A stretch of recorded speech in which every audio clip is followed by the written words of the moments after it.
ஒன்று credit card, ரெண்டாவது cashback. Cashback வந்து கார்டில் மட்டுமல்ல, வேற ஒன்று நடக்குது, அந்த மாதிரி ஒன்று நடக்குது. அதாவது நம்ம கொடுத்த ஒரு இதை கொடுக்குறோம், ஒரு பணத்தை கட்டுறோம், பணத்தை கட்டின பின்னால் கேஷ்பேக்குன்னு அவங்க ஒரு பகுதியை எங்களுக்கு திருப்பி தந்தாங்கன்னா அதை எடுப்பதில் மார்க்க ரீதியாக எந்த பிழையும் இல்லை.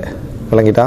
அது உங்களுக்கு மார்க்கத்தில் எந்த தடையும் இல்லை. நீங்கள் ஒரு 1000 கொடுக்குறீங்க, 1000 கொடுத்த பின்னால் உங்களுக்கு 5 என்ன செய்கிறான், அவள் திருப்பி தருகிறான், ஒரு 10 திருப்பி தருகிறான்டா அது உங்களுக்கு மார்க்கத்தில் பிழையாக வராது. சரியா? ஆனால் இதை பயன்படுத்தினால் உனக்கு திருப்பி தருவேன் என்று ஒரு நிபந்தனை வைத்தான். விளங்கிட்டா? இந்த கார்டை பயன்படுத்தினா உனக்கு கேஷ்பேக் உண்டு. விளங்கிட்டா? இந்த கிரெடிட் கார்டை பயன்படுத்தினீங்கன்னா உங்களுக்கு கேஷ்பேக் உண்டு, அல்லது இந்த அதாவது விடயத்தை பயன்படுத்தினா உங்களுக்கு கேஷ்பேக் உண்டுண்டா அது அந்த பொருளை வச்சு தான் தீர்ப்பு என்ன செய்யலாம் நம்ம சொல்லலாம். உதாரணமாக கிரெடிட் கார்டு வந்து நிர்பந்தம் என்றது நம்ம பிஸ்னஸ் லெவல்லே யோசிக்கிறதால நமக்கு நிர்பந்தமாக விளங்குது. கிரெடிட் கார்டை விட்டு அக்கௌண்ட்டே தேவையில்லாத 50 விதமானத்துக்கு மேற்பட்ட மக்கள் இருக்கிறான். அக்கௌண்ட்டும் தேவையில்லை, ஒன்றும் தேவையில்லை என்று இருக்கக்கூடிய சூழ்நிலையில் உள்ள மக்கள் இருக்கிறான். எனவே நம்ம பழக்க வழக்கத்தில் நம்ம இருக்கக்கூடிய சமூகத்தை வச்சு பார்க்குற டைமில் நமக்கு நிர்பந்தம் இல்லையா, அவசியம் இல்லைன்னு வரலாம். ஆனால் நிறைய மக்கள் என்ன அதுக்கு சம்பந்தம் இல்லாமல் என்ன செஞ்சுக்கிறாங்க, வாழ்ந்து கொண்டிருக்கிறார்கள். அப்படி ஒருவர் வாழ்வதற்கான சூழல் அவருக்கு இருக்குமா இருந்தால் அவர் அதை தான் என்ன செய்யணும், அவர் தேர்ந்தெடுத்து கொள்ள வேண்டும். மற்றபடி கிரெடிட் கார்டை பொறுத்த வரைக்கும் அது வந்து ஹராம் என்றதில் எந்த விதமான சந்தேகமும் இல்லை. சரியா? இப்போது இதில் வந்து இங்கே உள்ள நாடுகளில் வந்து அதே கிரெடிட் கார்டுடைய ஃபீச்சர்ஸ், அதனுடைய அதாவது அந்த இயல்பு, அந்த வசதிகளை கொடுத்து உங்களோட டெபிட் கார்டில் என்ன செய்கிறாங்க, அதை எட் பண்ணி என்ன செய்கிறாங்க சொல்லி காட்டுறாங்க, அது அந்த கார்டை தராங்க.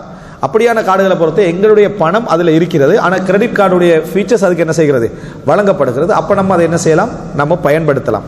கிரெடிட் கார்டை பொறுத்த வரைக்கும் 30 நாளுக்குள்ள 45 நாளைக்குள்ள நீங்கள் கட்டுறது அப்படி என்றது மட்டுமல்ல. கிரெடிட் கார்டை பிரச்சனை 45 நாளைக்குள்ள நீங்கள் கட்டிட்டா உங்களுக்கு எந்த வட்டியும் என்ன செய்யப்பட மாட்டாது, போடப்பட மாட்டாது என்பது மட்டுமல்ல கிரெடிட் கார்டுடைய பிரச்சனை.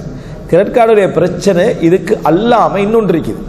கிரெடிட் கார்டு அப்படி என்று சொல்கிற அந்த நிர்பந்தமே எதனால் வருதுன்னா, கிட்டத்தட்ட சுருக்கமாக சொல்கிறதா இருந்தால், நான் என் ஊரில் ஒரு சில்லறை கடை ஒன்று இருக்கு. அந்த சில்லறை கடையில் வந்து நிறைய அதாவது பொருட்கள் இருக்கு, மக்கள் வாங்குறதுக்கு ஆர்வமாகிக்கிறாங்க, பணம் இல்லாதனால வாங்குறது இல்லை. அப்போ நான் சொல்கிறேன், ஒரு வசதி படைச்ச ஒரு ஆள் சொல்கிறாரு, நீ வாரவங்க எல்லாம் என்ன செஞ்சிரு, பொருளை வந்து கடனை கொடுத்துரு, நான் உனக்கு அண்டைக்கு என்ன செஞ்சிடறேன், உன்னுடைய அக்கௌண்ட்டை நான் கிரெடிட் பண்ணிடுறேன், நீ வந்து என்ன செய்ய அந்த கடன் எல்லாம் பதிஞ்சு அந்த புக்கெல்லாம் எனக்கு என்ன செஞ்சிரு அனுப்பிவிடு அப்படின்னு ஒருத்தர் சொல்கிறாரு. ஆனால் எனக்கு உனக்கு ஒரு எக்ரிமெண்ட், வரக்கூடிய படத்தில் 2.5 இருந்து 7.5 கிடையாது, நீங்கள் எனக்கு என்ன செய்யணும், லாபம் தரணும், ஏதோ ஒன்றில் உடம்பட்டுக்கிறோம். யாரோட, கடைக்காரரோட. இதுதான் கிரெடிட் கார்டு. 45 நாளைக்குள்ள நீங்கள் கட்டினீங்களோ இல்லை எதுவாக இருந்தாலும் சரி, 2.5 அந்த கடையிலேருந்து அவன் என்ன செஞ்சிருவான், எடுத்துருவான். 100 ரூபாய்க்கு நம்ம பொருள் ஒன்று வாங்குறோம் அப்படின்னா, அப்போ நான் அங்கே போய் கடனுக்கு 100 ரூபான்னு அவன் பதிஞ்சிட்டான்னு சொன்னால், இந்த பொருள் வாங்கினாலே அவன் போட போகிறது எத்தனை அப்படின்னு சொன்னால் 97 தான். யாருக்கு, அந்த கடைக்கு அந்த குறிப்பிட்ட பணக்காரர் போட போறது 97 தான் என்ன செய்வார், போடுவார். 2.5 இவர் எடுத்துடுறார். எதனால் எடுத்துடுறார் அப்படின்னா, இவனுக்கு கிரெடிட் கார்டு அனுமதியை கொடுத்த உடனே 100 பேராக இருந்த கஸ்டமர் வந்து 1000 பேராக மாறிடுறான். 1000 பேராக இருந்த கஸ்டமர் வந்து 5000 பேராக என்ன செஞ்சிடறான், மாறிடுறான். இந்த 5000 பேரை உருவாக்குறதுக்கு தான், கடன்காரர்களை உருவாக்குவதற்கு தான் கிரெடிட் கார்டை யூஸ் பண்ணுங்க. அப்படி உங்களுக்கு கிரெடிட் கார்டில்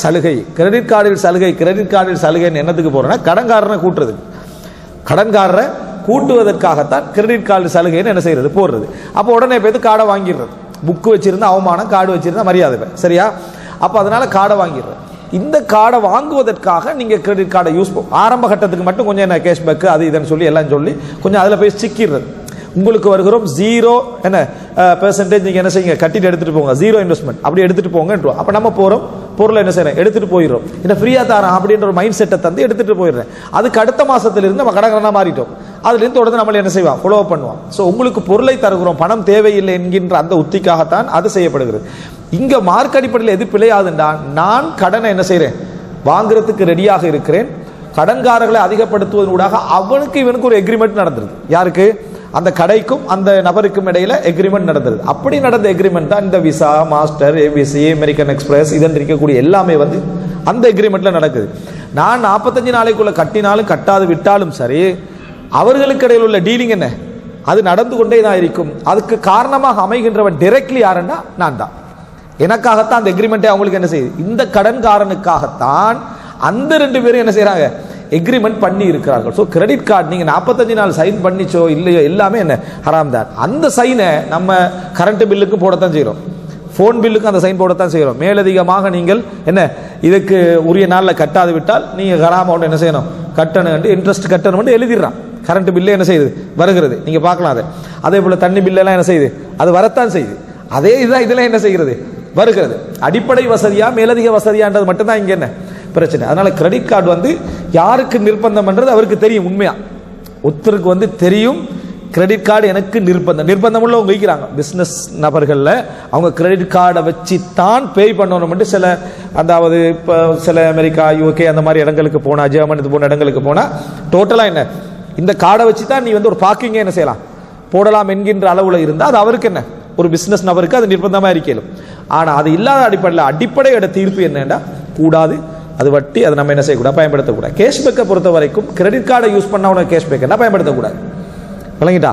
அப்படி இல்லாத பட்சத்தில் எனது பணம் அங்கே இருக்குது, என் பணத்துக்கு நான் பொருளை வாங்குறேன், என்ன பணத்துக்கு வாங்கின பொருளுக்கு அதை உனக்கு திருப்பி என்ன செய்யறேனா, நான் உனக்கு 500 திருப்பி தாரேன், 100 திருப்பி தாரேன் என்று சொன்னால் அது என்ன, அது வந்து வட்டியும் கிடையாது, எதுவும் கிடையாது. காரணம் அது என் பணம் ஆல்ரெடி இருக்குது, அந்த பணத்தில் தான் அவன் கட் பண்ணா அந்த பணத்தில் ஒரு பகுதியை தான் என்ன செய்யறான், அவ எனக்கு திருப்பி தருகிறான். இதுதான் சுருக்கம். இதுதான் இந்த கடைகளில் போய் நம்ம பொருட்கள் வாங்குவோமே, வாங்குற டைமில் குழுக்கள் முறையில் உங்களுக்கு ஒரு கார் வழங்கப்படும் அப்படி என்று சொல்லி போய் டெய்லி ஒரு காரும் கிடைக்காம போன பாட்டியெல்லாம் சரியா, அப்படி ஒரு போடுவாங்களே, அதே தான் சட்டம். நீங்கள் வந்து எல்லாம் வாங்குற டைமில் மேலதிகமாக நீங்கள் ஒன்றும் செய்யலை, பொருளை வாங்கினதும் குழுக்கள்ல என்ன செஞ்சது அது போட்டது மட்டும் மார்க் அடிப்படையில் என்ன அதில் பிழை இல்லை.